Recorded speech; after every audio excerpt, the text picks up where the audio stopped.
भोजपुरी माँ हरि पीरा पीरतिया के पीर बकैले परदेसी प्रीतम न पाए पल पल पहाड़ नियन लागे समैया।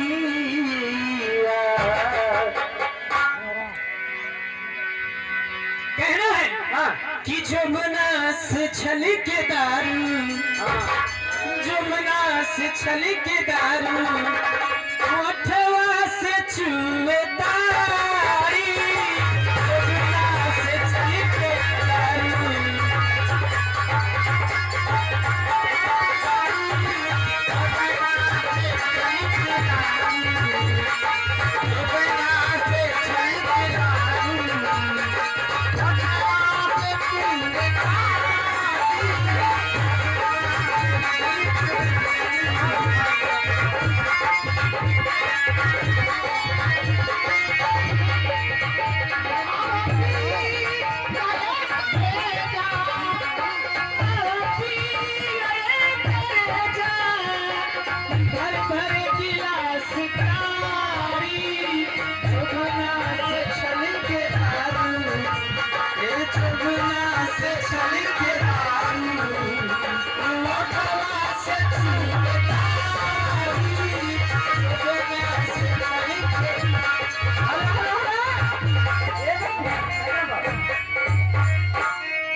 जब से तो सैया गैला हरियाणा।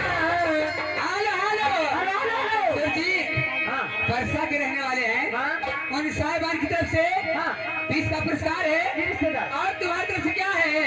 भोजपुरी में दो अच्छा सा। अरे जाता रहा परदेश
संभाला मोर जवानी छोड़ा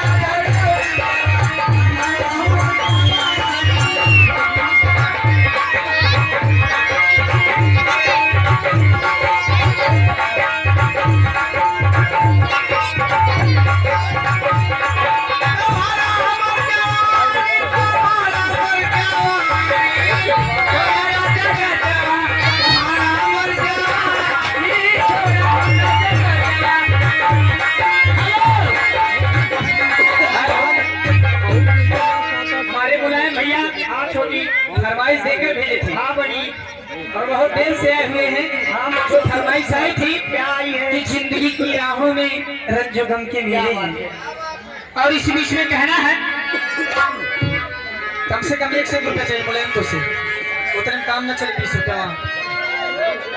हाँ और ये जिंदगी की राहों में, जिंदगी की राहों में, जिंदगी की राहों में रंजो गम के मेले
इसी बीच में